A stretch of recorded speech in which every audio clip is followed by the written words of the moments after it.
За Монгол улсын иргэн анх удаа орон сууц амьдран суух зориулалтаа гэж байгаа шүү.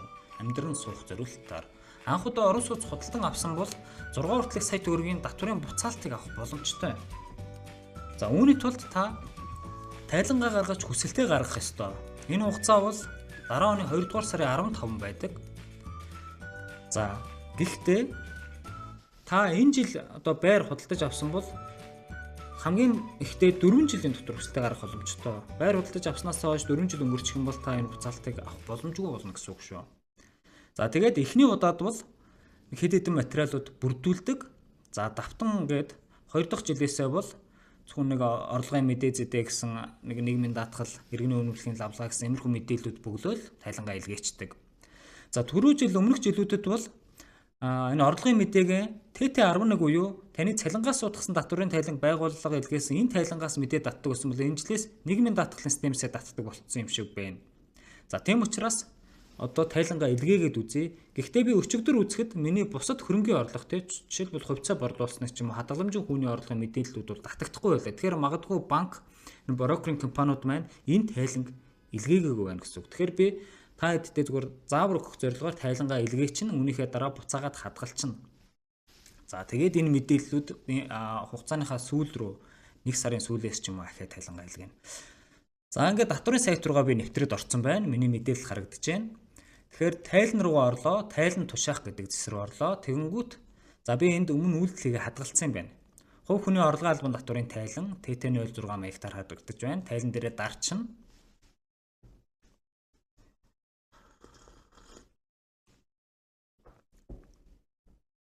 За ингээд тайлангийн үндсэн маягт маань харагдаж байна. За энэ дээр бол миний мэдээлэлүүд татагдсан байна тий. Тэгэхээр би эхлээд мэдээгээ устгахчээ. Анханаас нь зааж өгч байгаа учраас. За та ингээд тайлан руу орлоо, яг юм хоосон харагдана. Доошоо гүйлгээд хадгалах гэсэн төвч байгаа. Үүн дээр дарчна. Тайлан амжилттай хадгаллаа гэдэг юм notification гарч ирнэ. За үүний дараа мэдээ гэсэн хэсэг рүү орно. Тэгээд татвар ногдох орлогын мэдээ гэдэг рүү ороод доошоо гүйлгэлээ мэдээ татах гэж байгаа.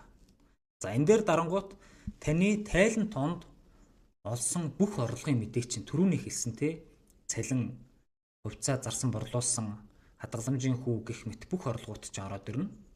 За энэ дээр мөн биедан эрхэлсэн үйл ажиллагааны орлого нөгөө e-баримт өгсөн. За жишээлбэл би энд Miller-нд нөгөө төлбөртөө сургалт оруулаад за 318 мянган төгрөг олсон юм байна. За энэ бол баг 2 жилийн өмнө оруулсан сургалт. За ингээд бусад цалингийн орлогууд гараад ирж байна. За тэгээд энийг хадгалчихна. За үүнийхээ дараа үндсэн тайлан ТТ06 гэсэн руугаа ороод харахаар мэдээллүүд маань автоматар гараад ирж байна те. Таны татвар ногдох нийт орлого, үүнээс цалингийн орлого нь хэдий, үйл ажиллагааны орлого нь хэдий. Жишээлбэл энэ 2-3 хөрөнгөний орлого, хөрөнгө борлуулсан шилжүүлсний орлого эднэр бол байхгүй байна. Энэ дээр чинь нөгөө нэг хадгаламжийн хүүний орлого орж ирэх ёстой байхгүй юу? За одоо үүнийхээ дараа та тайланд хугацаанд төлсөн нийгмийн даатгал, эрүүл мэндийн шимтгэлийн дүн тэд гээд гараад ирнэ. Үүнийг хуулж аваад энийг болохоор мэдэн дээрээ энэ зардлын мэдээний эхний мөрөн дээр та оруулж өгөх ёстой.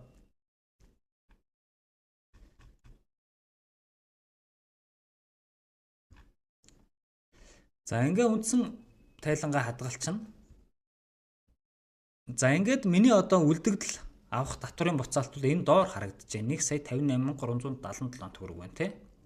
За тэгэхээр би магадгүй энэ жил сая төгрөг төлсөн бол би сая төгрөгөө л авна. 58,000 төгрөгөө дараа жил авна гэсэн үг байхгүй юу?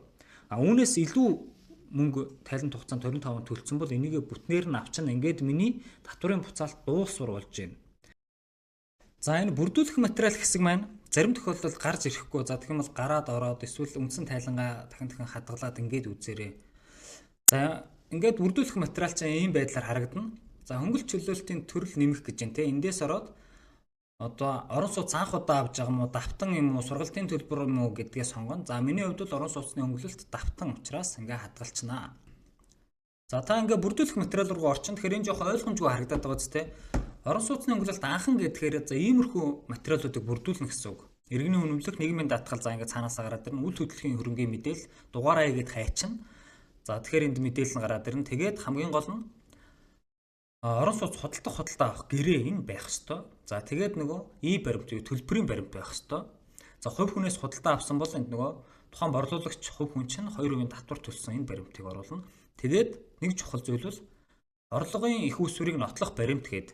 За миний хувьд энэ дэр болохоор хүснэгт хийгээд ийм орлогоос ингэж одоо юу төвлөрүүлж яасан гэж цалингийн орлого, хадгаламжийн хүний орлого ч гэдэг юм уу. За тэгээ энэ дээр багахан хэмжээний бас зээл нийлүүлсэн тэр мэрийг оруулаад ингэ явуулж яасан.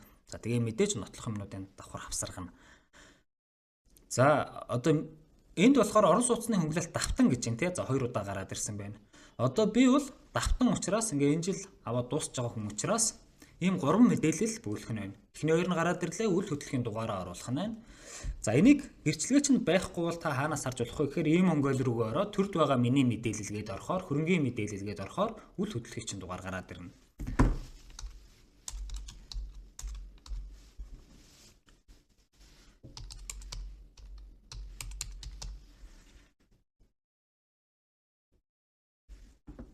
За ингээ үйл хөдлөлийнхаа дугаарыг оруулаад хайх гээд очихоор үйл хөдлөлийнхаа дугаарыг оруулаад хайх гээд дарахаар таны мэдээлэл гараад ирнэ.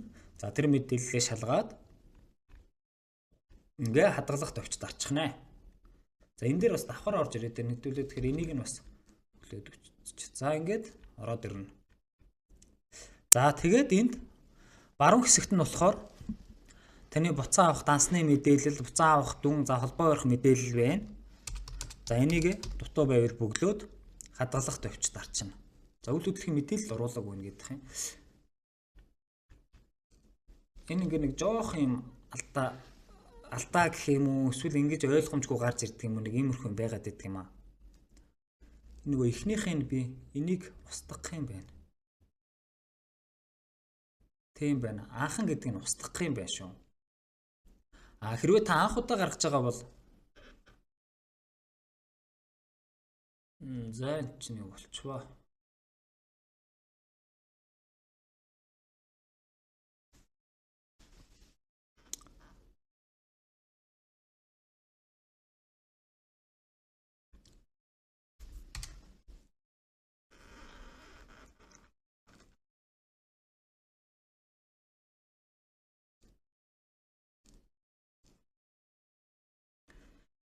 Энийг системийн ачааллаасаа болоод идэх юм уу, яадаг юм. Ингээд заримдаа юм нэг алдаа гараад идэх юм уу. Одоо ингээд нөгөө тайлан маань алга болчлоо тий. Энэ дээр байгаа мөртлөө орохоор уншаад алга болцсон. За тэгээ иймэрхүү асуудал гарах юм бол та гарч орж орох байдлаар л олон дахин үзээд байна да. За энэ удаан уншаадсан байна. За энэ ингээ 2 ороод ирсэн юм чи хэдүүлээ нэгийг устгах ч дөө.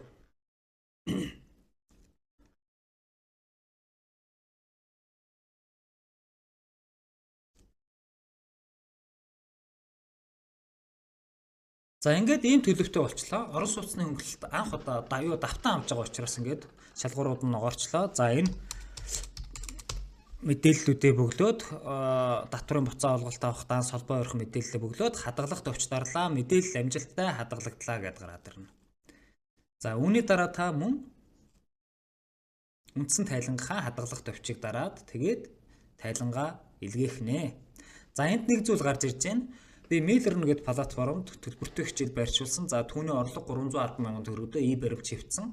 Энэ 31,000 төгрөгөө би төлөөгүй юм байна. Тэгэхээр энийг та 2 сарын 15-ны дотор төлөх ёстой шүү гэдэг анхааруулга гарч ирж байна те. За энийг нь би төлчихнө. Одоо тайлангаа илгээхээр хэмжлэх үүсэж учраас. Ингээд тайлан амжилттай илгээглээ гэдэг юм notification гараад ирнэ. За одоо тайлан руугаа ороод харах юм бол илгээсэн төлөвтэй болчлоо те.